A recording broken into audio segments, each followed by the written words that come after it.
Tonight's program is coming from Dr. Michael Wyatt. He's an independent scholar.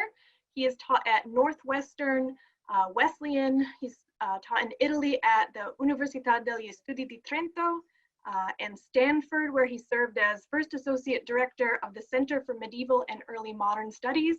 And he is at Dartmouth currently, where he's the resident scholar in the Department of French and Italian. He is lectured extensively in the US and abroad. His work is engaged with pre-modern European intellectual and cultural history, particularly questions of translation as both a textual practice and a socio-political phenomenon. He is the editor of the Cambridge Companion to the Italian Renaissance and the author of The Italian Encounter with Tudor England, A Cultural Politics of Translation. And Dr. Wyatt is currently working on 2 book projects, John Florio and the Circulation of Stranger Cultures in Early Stuart Britain, and Dido's Legacy, Forgetfulness and Promise in Italy's Past Present. So join me in welcoming tonight Dr. Michael Wyatt. Hello, everyone. Can you hear me? Okay. Just a word of introduction. I have a script, which I will try not to be too slavish about sticking to, although there are a number of specific things I want to try to get across. I'm not, I don't think, going to have time to actually discuss in any kind of depth any of the stories in a particular day, as I was hoping to do in the talk. But I think maybe in the question and answer series after, there'll be opportunity to say something about some specific novella. Hopefully, at least a few of you have looked at this book at some point in your reading histories. Giovanni Boccaccio was one of the trio of great Italian writers in the 14th century. He's, in a sense, the junior one of the group, Dante Alighieri being the first, the author of the Divine Comedy, and Francesco Petrarca, who's most widely known today as the author of a long cycle of sonnet and other poetic forms, a cycle of poetry called the songbook, or in Italian, the canzoniere. But just a word about Boccaccio before I jump into my prepared remarks. He was born in 1313 in Certaldo, which is a lovely hill town, maybe 30 or 40 miles outside of Florence, and he died there in 1375. But in the years between, he spent his early years in Florence. He lived and studied in Naples from 1326 to 1341, which was an absolutely essential moment in his intellectual and cultural formation, after which he returned to Florence, which from the early 1940s, in the years just before the plague, became his principal home and center of activity. Boccaccio's Decameron was largely written in the years just following the Black Death that first struck Florence in the spring of 1348 and savagely raised a rage in the city through the autumn months of that year, killing roughly 60% of the population, a huge number. In the face of this catastrophic event, Boccaccio felt compelled, as one of Florence's most prominent public voices, to propose a work that would provide a sense of respite and of perspective to his surviving fellow citizens in the wake of the tremendous sufferings that they had only recently been forced to endure. The resulting Decameron is among the most remarkable literary texts written in the Italian language in any period, and it has had a truly enormous impact on the storytelling cultures of most of the world's principal languages, as well as generating a rich legacy of manuscripts, printed books, as well as visual and cinematic representations. The breadth and depth of the subsequent reception of the Decameron is particularly fitting, given that its 100 novelle, or stories, told over 10 days, short stories written in a rich and lively prose that closely reflects both the spoken Florentine dialect of Boccaccio's time and the author's education in classical Latin, serve as a kind of summation and perfection of narrative traditions that had circulated orally and in writing, that is, in both popular and learned forms, throughout the Mediterranean basin for well over half a millennium. And here we're going to go to my first slide. Are you seeing that? Everyone? Okay, great. These are 2 pages from the most important manuscript of the text that Boccaccio himself copied and illuminated during the last decade of his life in the 1370s, which, in addition to their lovely filigreed initials, show on the left page the author's affinity for using apparently rustic forms to develop complex ideas. The tiny figure at the bottom of the page is a man named Londolfo Ruffulo, and he's the sailor protagonist of the 3rd novella of the 2nd day of the Decameron. He was initially a merchant, become pirate, subjected to the whims of fortune in his pursuit of riches. The exaggerated flaps of his sailor's cap, you can see them sort of like that, have been variously identified by scholars as alluding to the recurrent upward-downward motion of fortune, an essential medieval concept we will be returning to, but also to the traditional pirate's blindfold and to the god Mercury's winged hat. Mercury, remember, was considered the wiliest of the Olympian gods. While the scalloped bottom edge of his elegant golden cloak is said to represent Landolfo's ill-gotten goods.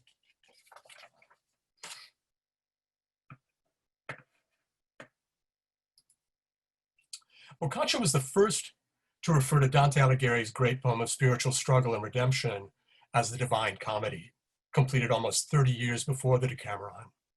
And one recent Italian medievalist has suggested that just as Dante's divine poetry represents a complex synthesis of ancient and high medieval literary, philosophical, and theological traditions, Boccaccio's considerably more earthy and earthly prose text could well be called the human comedy, for its radically innovative secular focus through prose narrative, casting light on the seemingly infinite mutations of the human condition. At times, ironically, at other times with great empathy, but always with the intention of fully engaging and delighting readers of the book. While it would be anachronistic to imagine that Boccaccio's world in the wake of the plague was in any way yet a post-Christian reality, evident in this human comedy is a new approach to ethical questions, tempered by the crucible of disease and emerging from the social and economic context of a rising urban middle class in the wake of this cataclysm. Boccaccio knew that the project of his book flew in the face of the moral and philosophical axes of his time and place. And this is why the Decameron delimits, just as the Black Death did, a liminal or borderland space, marking a clear before and after that opened up all sorts of startling new possibilities. The Decameron is contained within a framing structure, which in this case means that its 100 novellae are recounted by designated narrators, framed by another narrating voice that we understand to be that of Boccaccio himself, even if he very rarely draws attention to his role as author in this meta-narrative that begins and ends with the plague in Florence, and is interwoven throughout the text in the form of introductions and conclusions to each day and to each novella. It is usually only these latter brief prefaces to or comments following the individual novella that remind us of Boccaccio's own presence in his book. And it is precisely this game of authorial cat and mouse of various strata of narration, almost always in play, and always emanating from the author's own elusive voice in manifold guises, that makes the reading of the Decameron such an extraordinarily stimulating and gratifying experience. So, in order to flee the deadly pestilence, in Boccaccio's words, and renew a social system already under considerable pressure in an increasingly cosmopolitan and globally connected Florence, now obliterated by the sudden disaster of the plague, a group of 7 young women and 3 young men, all belonging to the wealthy Florentine upper middle class, abandoned the city for a country villa only several miles outside of town. In this verdant countryside, the happy company, as Boccaccio designates them, proposes to conduct a congenial communal life, a sort of utopia in which they jointly agree to never exceed the bounds of decency or the limits of reason in their interactions with one another, a promise that none of them, strikingly, makes with regard to the stories that they will be telling. And here I have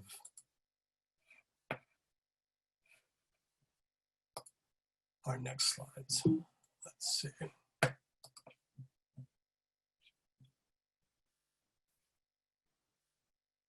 This illustration, the first page of a 15th century manuscript of a French translation of the Decameron, shows the early stages of what Boccaccio tells us in his introduction to Day 1. On the left, above, the bodies of plague victims are wrapped in white cloth in preparation for burial. While below, we see a priest and his assistant presiding over a funeral. In the center, inside a church, there are 7 young women shown on the bottom right here, and 3 young men on the upper left, our happy company. And we see them again on the right, the men above, the women below, as they leave the city for the countryside. Once having arrived there on a Wednesday, the company spend the first day organizing their stay, claiming Fridays and Saturdays for religious practices in which no stories will be told, and dedicating the remaining 10 days to diversions, and most importantly, to the art of narrating stories. In another 15th century manuscript of another French translation of Boccaccio's text, we find a variation on the scenes from the earlier manuscript. Here again, on the left, we witness the burial of plague victims. But on the right, we see the happy company already gathered together in the garden of a villa. And this image provides us an excellent visual cue with which to imagine how their days played themselves out. Each of the 10 days is governed by a queen or king, chosen in rotation by the company, and she or he then determines a general theme for the day. Those whose love came to an unhappy end in day 4, for example. The tricks that women are always playing on men, or men on women, or men on other men in day 8, or those who have acted with liberality or munificence, whether in matters of love or otherwise, in the final day 10. Each member of the company is invited by each day's queen or king to tell a story. And there are thus 10 novelle told on each of 10 days for a total of 100. And at the end of each day, the sovereign chooses one of the narrators to sing a concluding ballad that takes up an issue addressed in the course of that particular day. Decameron, from the Greek terms deca for 10 and emera for day, means 10 days of storytelling.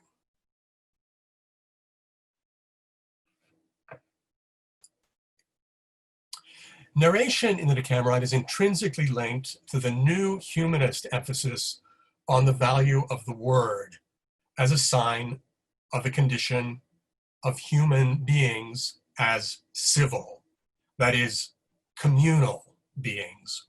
And the carefree pleasure of recounting stories in Boccaccio's text makes a remarkably innovative claim that knowledge is acquired even at, or better, especially in moments of great crisis through the cultivation of delight.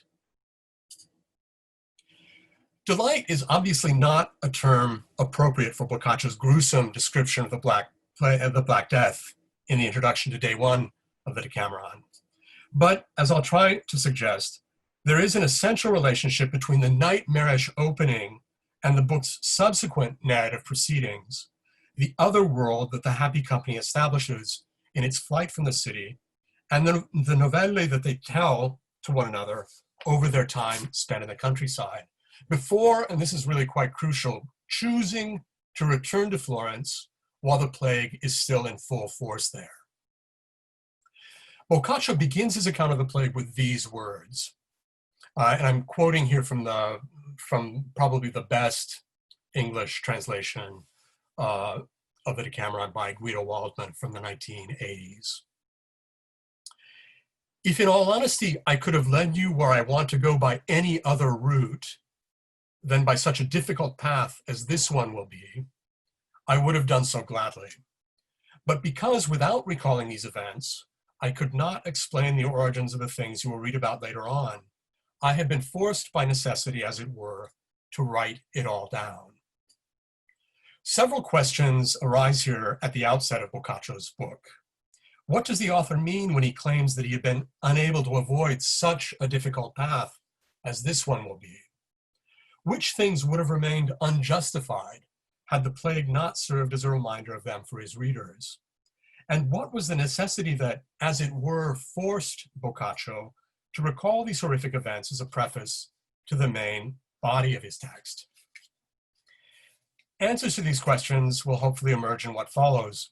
But as a preliminary response, I'll say that everything that comes after the description of the plague, the formation of the happy company in the church of Santa Maria Novella in Florence, the plan elaborated by the 7 young women, it's important that the men actually had nothing to do with the articulation of this plan, the flight from Florence to the countryside, and the recounting and listening to things that would otherwise have been prohibited in the world that they are leaving, particularly to women, prior to the arrival of the plague, would have been, narratively speaking, impossible without it.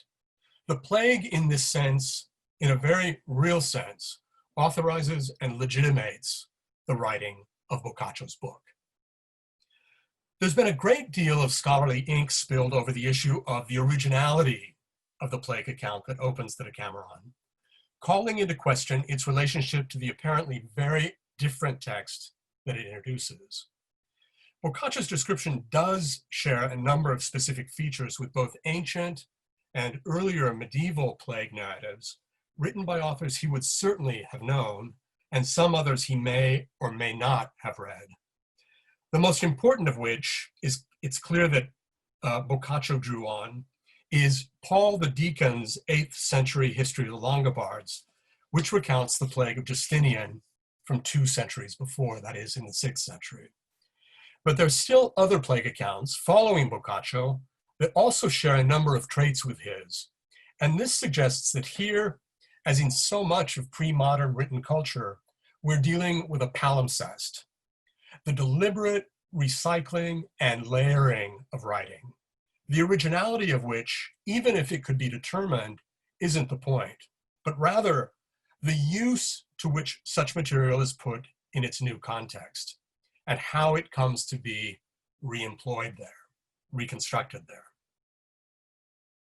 The questioning of the originality of the Decameron's plague narrative also neglects to take seriously Boccaccio's claim to have directly witnessed the horrors he recounts. What I have to tell is incredible. And if I and many others had not seen these things with our own eyes, I would scarcely dare to believe them, let alone write them down, no matter how trustworthy the person was who told me about them. Among several of Boccaccio's contemporaries who also recorded their impressions of the catastrophe, Matteo Villani writes, at the outset of his continuation of the chronicle or history begun by his brother Giovanni, who was killed by the plague in 1348. Matteo himself would die of a recurrence of the disease in 1363. Knowing much more of the calamities of the world than of its blessings, I propose from my heart to make of this devastating material the beginning of my chronicle, so as to effect a renewal of our time and of the time that is to come.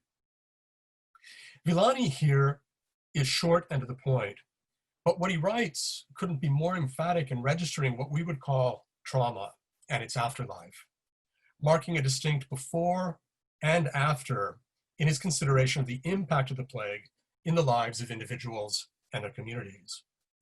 Villani's prescriptions for the future are subsequently spelled out in terms that it might be tempting to call existential, but for our purposes, it is enough to recognize that this chronicler's hopes for a new world is as firmly grounded in the experience of the Black Death as are the literary or imaginative parameters of the entire Decameron, whose novelle, recounted within a newly constituted and carefully organized alternate world, can be considered an exercise in reestablishing the primacy of life following the deadly ray of the plague bacillus in Florence. Boccaccio, in his description of the plague, ranks several notable changes on the family of narratives that he drew on that we will address in due course.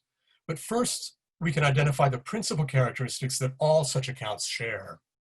One constant is the deep, radical, and widespread rupture with the structures, laws, general behavioral norms, and specific social mores that regulate daily life both in the city and the surrounding countryside.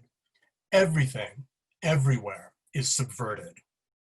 Whenever a city is infected by the plague, fear spreads while deaths multiply, and the contagion takes on the form of an all-encompassing threat, often hidden away in the crevices of ordinary life, and thus uncontrollable. Every aspect of life, habits, rules, personal inclinations, the written and unwritten contracts that order social and political life are shattered.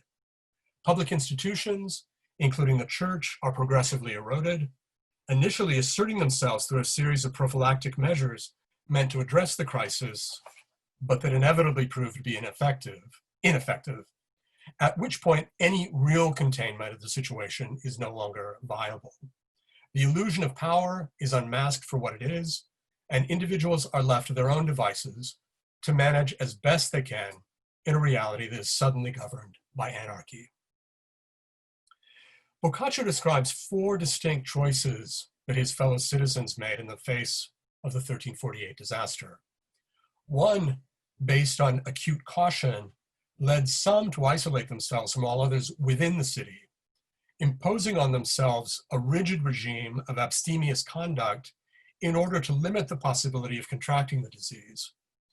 A second approach was just the opposite, embracing a hedonism that knew no constraints, practiced openly on and off the streets, a calculated, intemperate challenge to the plague's prerogatives. A third group of citizens sought a middle way between the first 2 extremes, tempering their moderation, however, with superstition through the use of flowers, herbs, and spices to ward off contagion. The fourth group, made of crueler sentiments, as Boccaccio writes, simply abandoned the city, convinced that no medicine was better or more effective against the plague than flight. Caring for nothing but themselves, a large number of both men and women abandoned their homes, their relatives, their properties and possessions, and headed for the countryside. Either that lying around Florence, or better still, that which was farther away. Boccaccio immediately follows this catalog of evasion, however, by noting that of the people holding these various opinions, not all of them died, but by the same token, not all of them survived. On the contrary, proponents of each view got sick, here, there, and everywhere. Moreover, since they themselves, when they were well, had set the example for those who were not yet infected, they too were almost completely abandoned by everyone as they languished away.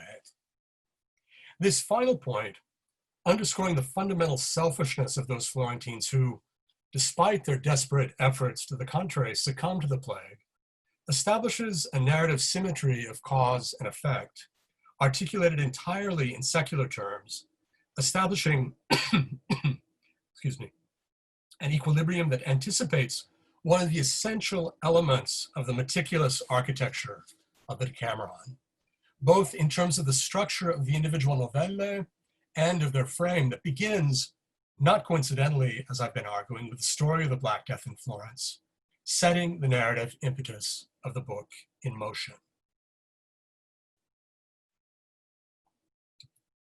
From Boccaccio's hard categorization of his fellow citizens into such unappealing groups, it might, at first glance, appear that the Decameron's happy company figures among those of the final kind, those who, without a second thought, leave Florence for what they presume will be greener pastures.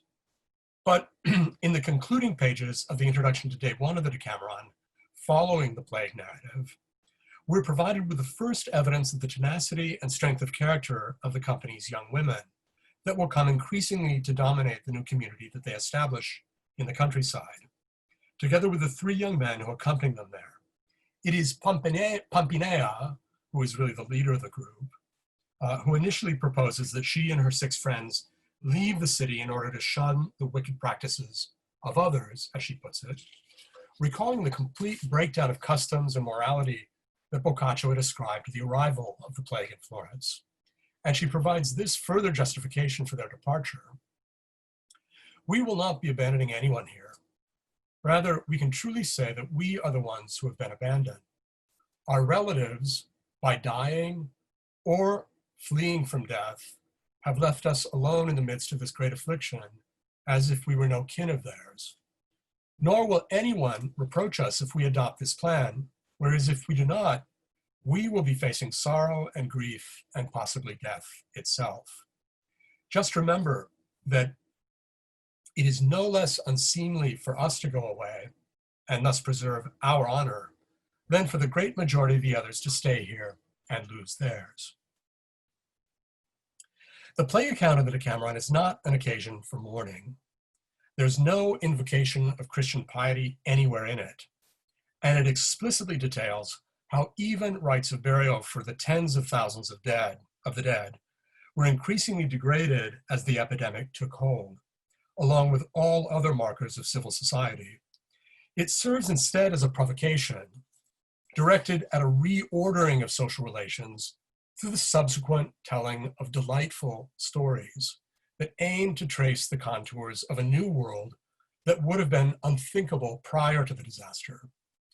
What is so radically innovative about Boccaccio's foregrounding the Decameron in this event is that in so doing, he moved far beyond any of the earlier such narratives he drew on, in correlating death on such an epic scale with the possibility of renewal in exclusively human terms. Employing what in Italian is called the immaginario, a considerably richer concept than imagination is in English, meaning the aggregate of an individual's or a culture's images, symbols, and ideas articulated in a unique system of values, Boccaccio effectively throws down the gauntlet with regard to Fortuna, or fortune, that I had mentioned earlier. And here I have a couple of more slides.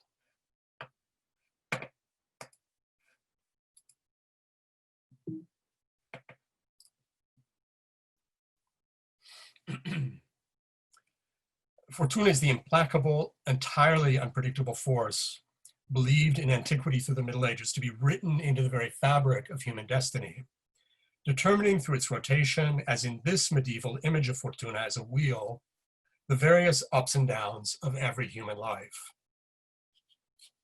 Dante is in his Inferno, appropriates the figure of Fortuna in an attempt to tame it through association with the Christian providential work of redemption.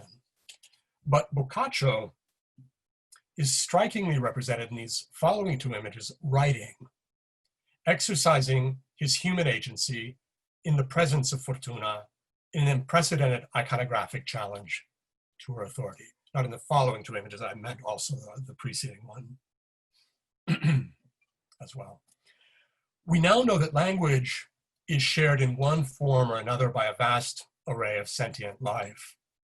But for Boccaccio, the distinguishing characteristic of the human species is our capacity to shape language into narratives that aim to give structure and meaning to the inevitable uncertainties of life lived in the shadow of death. And at no time more pointedly than in moments of crisis, such as the epidemic that he lived through. And we can extrapolate the one that we are all currently struggling to metabolize. The range, depth, and narrative skill displayed by the individual narrators of the Decameron, ultimately, of course, manifestations of Boccaccio's own authorial voice, are a vibrant demonstration of what Schopenhauer half a millennium later would call the will to live.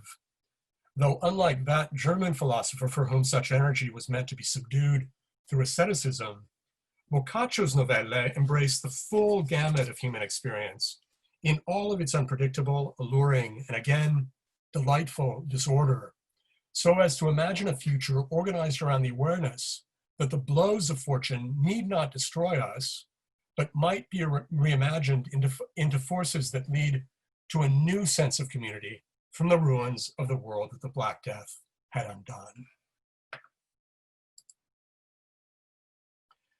There are similarly promising signs in our frightened world turned upside down and inside out by the coronavirus. That the telling of stories can be a powerful element in both sustaining us and nurturing a hope as we live through this crisis by providing previously unseen glimpses into the lives and cultures of every corner of the earth. Besides the media that you usually follow, look for these narratives online, in the various digital services provided by newspapers, magazines, and journals, as well as in postings frequently of extraordinary, otherwise unavailable archival materials from our shuttered libraries, theater and dance companies, concert halls, bookstores, and other cultural institutions. As fundamental in this time of crisis as is the dedicated work of medical and scientific professionals, as well as that of everyone involved in staffing and maintaining the essential services, without which life as we have known it would be both impracticable and unthinkable, this is also a moment in which we need the humanities more than ever before. The Italian text that I've shared something about with you in these remarks, from a not, it seems to me, so remote mid-14th century, speaks to us directly and delightfully across time and space of the possibilities inherent in communication and in community, affirming the power of the narrating voice to stand up to the forces generated both by Fortuna and by human obtuseness, imposing alternate scenarios that point to other possible outcomes not determined by either. Thanks. Thank you, Dr. Wyatt. That was great. So if people have questions, you can type them into the chat. Right here, should pop up on your screen. And I'll get us started with a couple of questions. I don't, you know, I certainly respect that your time period is pretty far remote from our current moment. But if you wanted to speculate a bit on some of the parallels, perhaps between the 14th century Black Death and our current crisis with COVID-19, do you see parallels? You know, you've talked a bit about sort of the upheaval of society, but also certainly the literary and cultural flowering that comes after the plague in Europe. Could you speak a bit more about that? Well, one of the things, if I had considerably more time to go into, is that I would have liked to discuss in detail a few stories from the second day of the Decameron, which I actually read in its entirety in Italian with my students at Dartmouth this spring, which was a huge challenge for them because 14th century Italian is not like the Italian they learn here and when they go abroad. As I mentioned early in the talk, it's both a reflection of the language Florentine spoke in Boccaccio's own day, but also it's very rich in Latin syntax and Latin vocabulary that's Italianized. So, so there are enormous linguistic challenges in even understanding what the text is trying to say at a basic linguistic level. But the really extraordinary thing about many of the stories in the second day is how they attempt to really radically reimagine the society, or radically reimagine the society that has come before and that will come after, by positing, for instance, very powerful agency of extraordinarily strong women. This is occurrent in at least 6 or 7 of the 10 stories in the second day, in which women really take the bull by its horns, and they totally change the outcome of the situation that's being described.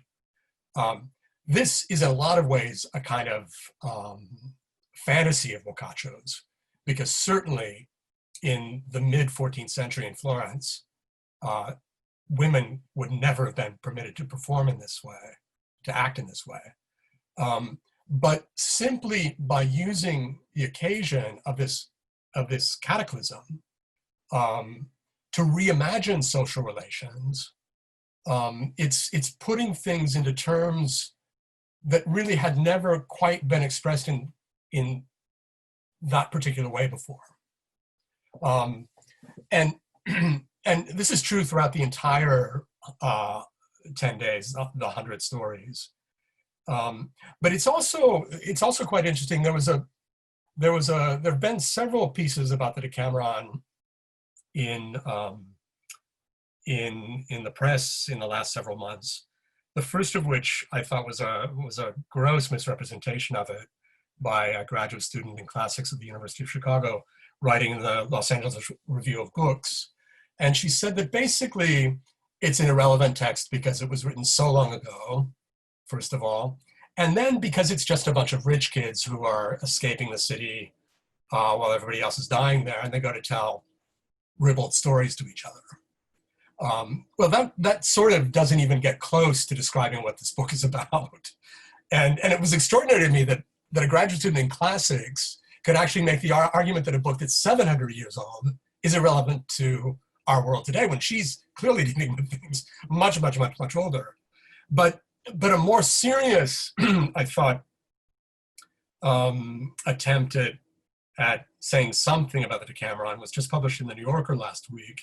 And it too, I thought, kind of got it all wrong, because again, there's this business about it being a frivolous text and a kind of dirty one.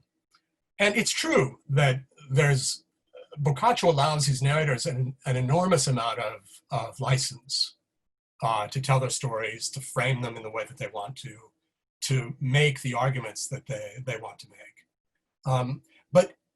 But each of the stories is very, very, very carefully constructed within itself and in relation to the stories that are around it.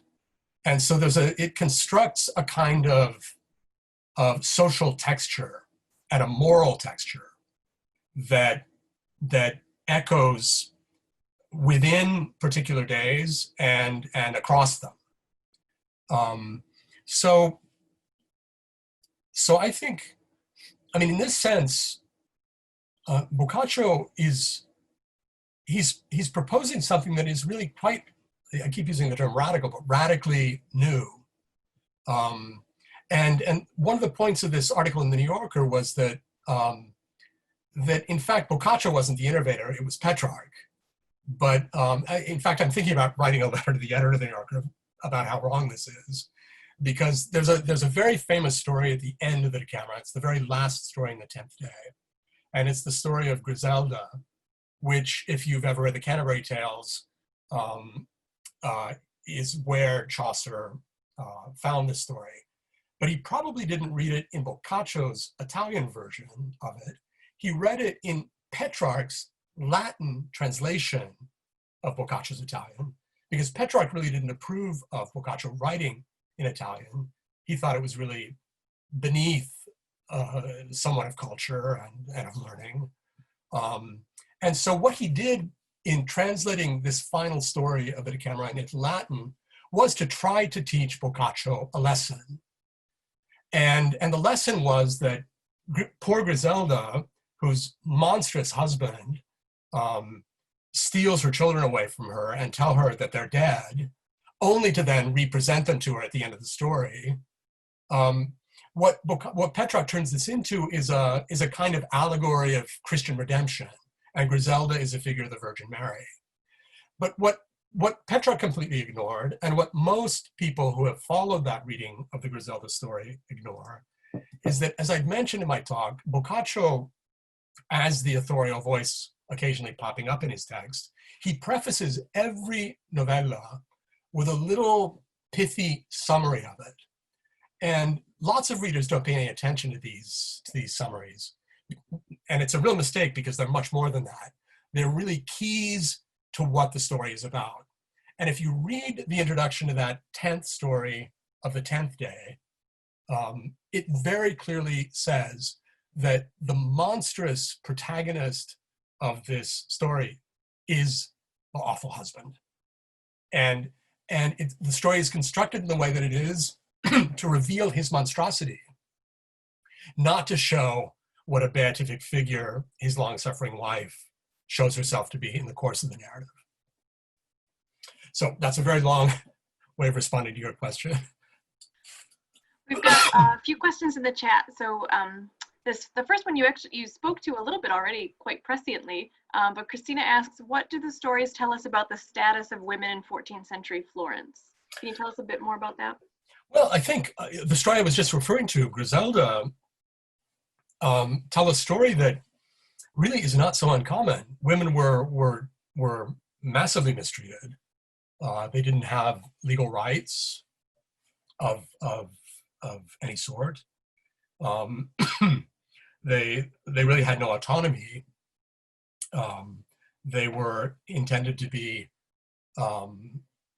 at least in middle class and elite circles, elements in marriage negotiations. They were considered property, effectively, property that would produce more property in children. And so one of the reasons I keep using this term radical about what Boccaccio does with women in the novella, in this book, is that he suggests that women can in fact be something else, and not just a handful of other things, but a whole range. He presents a whole range of possibilities. Some of these women are not particularly likable, although most of them leave us thinking that it would actually be really interesting to know this woman and to understand exactly what makes her tick.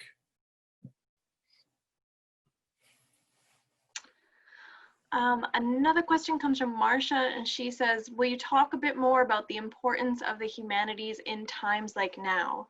How do we share that information more broadly? Well, what I'm suggesting is that, and it's something I began to notice really in the very first few weeks of the lockdown in March, was that in all the places that I go to for information, apart from the news and other things that I would normally be looking for, I started to see various forms of narration being offered. Videos of performances, of recitations of things. And I saw these things just increasing, and that's why I concluded by suggesting that we should all be paying attention to these things, because it's a very weird moment, bizarre moment we're all living through, but it's also a very special one in that many things that we would never ever have had access to before are suddenly being made available to us, and it's a unique opportunity to delve into things that we wouldn't necessarily have been able to do so before, and once our busy lives return eventually, we may very well not be able to do in the future. The humanities allow us to reflect in the most basic way about what it means to be human. And I said in my talk that part of Boccaccio's justification of the Decameron about all of this narration, all of the storytelling, is that he believed very strongly in the power of the word, the spoken word and the written word. And it's important to remember that the way that the book is set up is that even though we're reading written versions of these stories, that these young people were actually telling the stories to each other. So there's both an oral aspect to it and a literary fixed written aspect. And for Boccaccio, really, the ability to tell stories is one of the most distinguishing things about what it means to be human.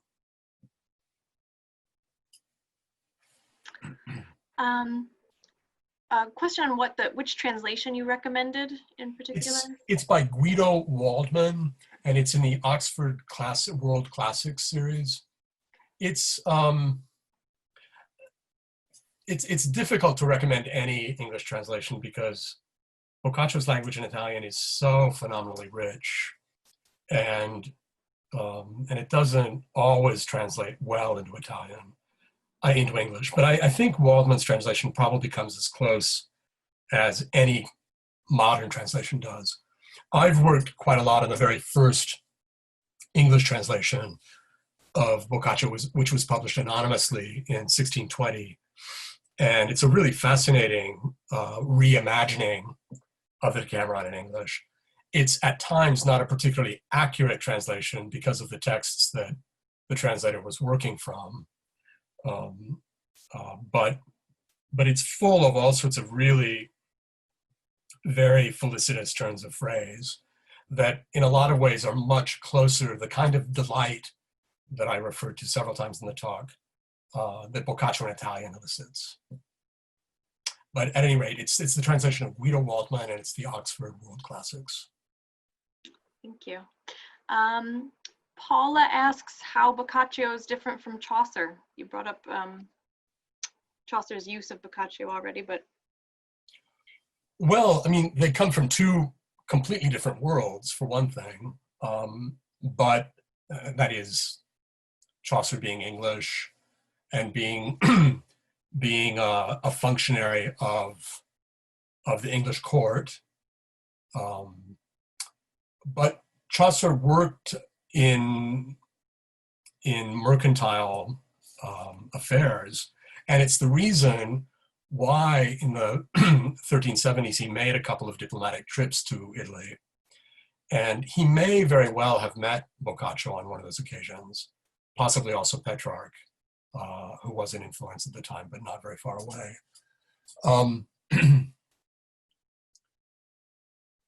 Clearly, the Canterbury Tales is a text that's modeled on something like the Decameron. I mean, obviously the point of departure is not the same, the frame is not the same, but the fact that there is a frame, there is this pilgrimage to Canterbury, and the pilgrims along the way tell their stories, is clearly inspired by Boccaccio.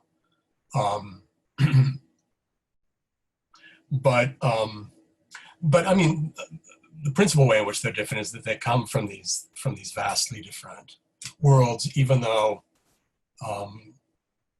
Boccaccio was quite close to mercantile culture as well in Italy. His father was a merchant. It's why he went to Naples with his father in the 1320s and stayed there through 1341. But there's a strong influence of Boccaccio on Chaucer, and that's probably about as much as I can say. William writes, thanks for this presentation, especially your attention to gender. I was struck this summer reading the Waldman translation on the stories where men restrain anger as opposed to blaming women for their own situations. Like when the king says, don't do it again, to the servant who tricked his queen, as opposed to loudly exposing the blameless queen. Are you saying this is Boccaccio's fantasy, or is this part of the reality he's reflecting? No, it's what he's imagining. I use that term immaginario in Italian, and I said that it's much more than what we mean by imagination in English, which is a kind of fantasy. Immaginario in Italian is a way of rethinking reality, reorganizing it in an imaginative way. And so the example you've given is a really good one, in that restraint is one of the cardinal virtues that runs throughout this entire collection of stories. And it's often, if not almost always, male figures in these stories who have to demonstrate it, or if they don't, they're punished for not having done so. And it's also interesting that the way in which he imagines a number of the women protagonists of these stories is that they have to break through restraint and constraint in order to reimagine their positions in the world. We just got a kind of a follow-up question to that from Rachel, who says, could you give a few examples of the future that is reimagined? Not so much the gender issue, but rather restructuring social structure. Well, one thing I didn't mention in the talk is that with the Black Death coming at the end of the 1340s, it really dealt a kind of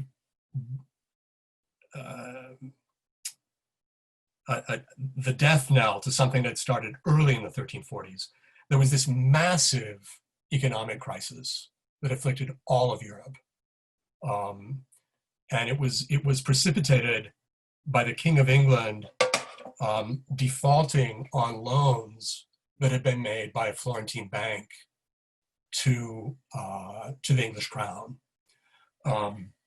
And because of the ripple effect of this default, effectively what happened was that the European economy completely collapsed. And you can imagine the consequences of this. I mean, it's something like the Great Depression in the last century here. And so that there's this really kind of massive double whammy, this really unthinkable economic crisis. And then just as the first signs of some sort of recovery from that were showing themselves, this tremendous disease manifests itself.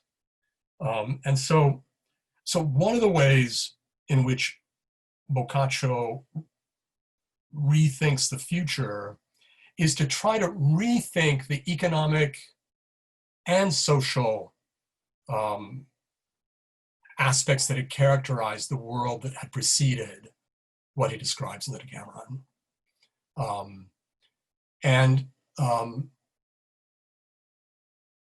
Actually, I didn't mention this before, but one of the things, I really have it in for Petrarch in a lot of ways with respect to Boccaccio, because he not only managed to get under Boccaccio's skin by translating that last story in the collection into Latin and doing with it what he did in Latin, but he also managed to create a kind of doubt in Boccaccio's mind that the Decameron had in fact been a big mistake.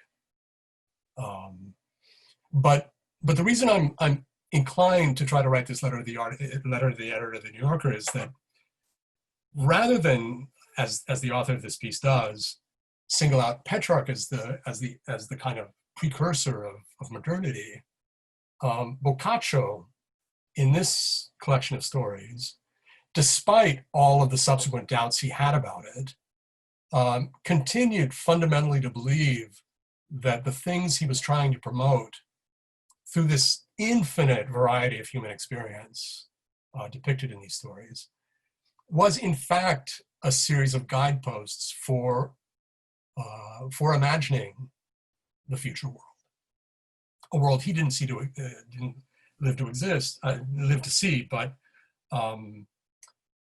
nevertheless, that was his vision, and it's why really reading these stories now, many of them seem to be so real to us, so contemporary.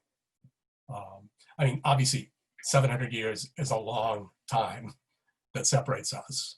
And this is a world in which there were lots of things, even after the Black Plague, that we wouldn't have liked any little bit. Um, but there are all sorts of things in these stories that really kind of jump out at us as being quite real to the way that we experience ourselves in the world in relation to other people. So we've got two last questions here in the chat. That's what we've got time for. So I'm just I'll read them both out to you, and then you can respond. So David writes, anthropologist Edmund Leach, at least 4 decades ago in Ritual and False Faces, pointed out that time during ritual is out of joint, upside down, i.e. roles are reversed only temporarily for the dangerous time of the ritual itself when the social order is violated. It seems highly likely that when the times themselves are out of joint, as in a plague, the reversal of social roles would arise as a traditional view of the efficacy of a society's social roles is obviously a dead letter. Sorry for the pun. There's not a question in there, but if you want to reflect on that comment. Well, I mean, I think there's certainly something to that, but the fact is that in terms of a number of things Boccaccio is trying to promote in this text, there are some real changes that begin to happen in the late 14th century and then well into the 15th in terms of a rising middle class, a shift from a primarily agrarian society to one that's very much centered in cities. This all comes to a crashing end by the end of the 15th century, at least in Italy, with the French wars and with the occupation of the peninsula effectively for several centuries after by foreign powers. But from the late 14th century well into the 15th, there are all sorts of indications that what Boccaccio had hoped for was in fact in some ways actually happening. So I tend not to think in terms of black and white when I think about history. And it's another one of the reasons why this New Yorker piece so annoyed me, because it reproposed an idea of historical periods, the Dark Ages, the Middle Ages, the Renaissance, which those of us who continue to work in these earlier periods, these earlier centuries, let's say, don't always find very useful as labels.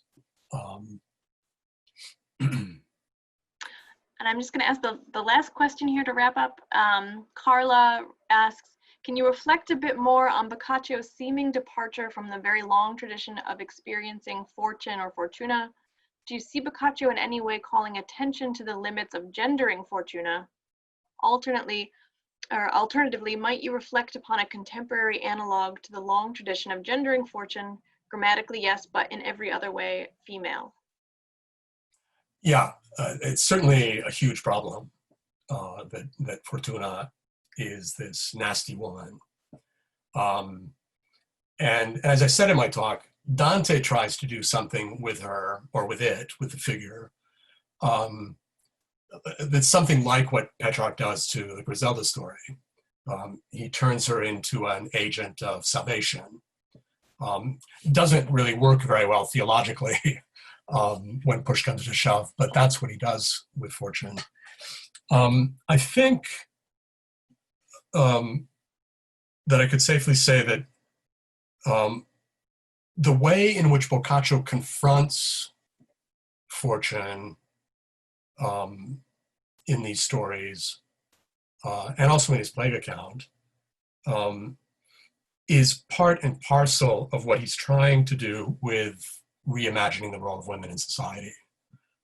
Because it's often women in these stories whose fortunes are reversed, sometimes quite dramatically, oftentimes quite dramatically. So There is a degree of ambivalence, certainly, in the gendered nature of this figure, but it's employed in a way that effectively tries to erase its negative agency. And that's, to a great extent, what he's trying to do in his presentation of so many of the women in these stories. Well, thank you very much, and thank you to everyone for joining us tonight. That was a wonderful presentation and some great questions too from all of you. These programs are brought to you in part with funding from the National Endowment for the Humanities. If you'd like to support our work, including these programs, you can visit nhhumanities.org/give for more information. You can also find on our website a place to sign up for our weekly email, Human Ties, and that newsletter is where we put information about these programs every week and more. So after tonight's program, you'll get an email from us with a link to take a survey, and we appreciate your feedback very much. Please join us next week. We'll hear about Italy again, but a very different part of Italian history. Professor Graziella Prati from Dartmouth will be speaking about the history of fascism in the early 20th century next week. So join us again next Friday. And thank you very much. And thank you to Professor Wyatt for joining us tonight. Thank you all. Thank you. Good night, everyone. Good night.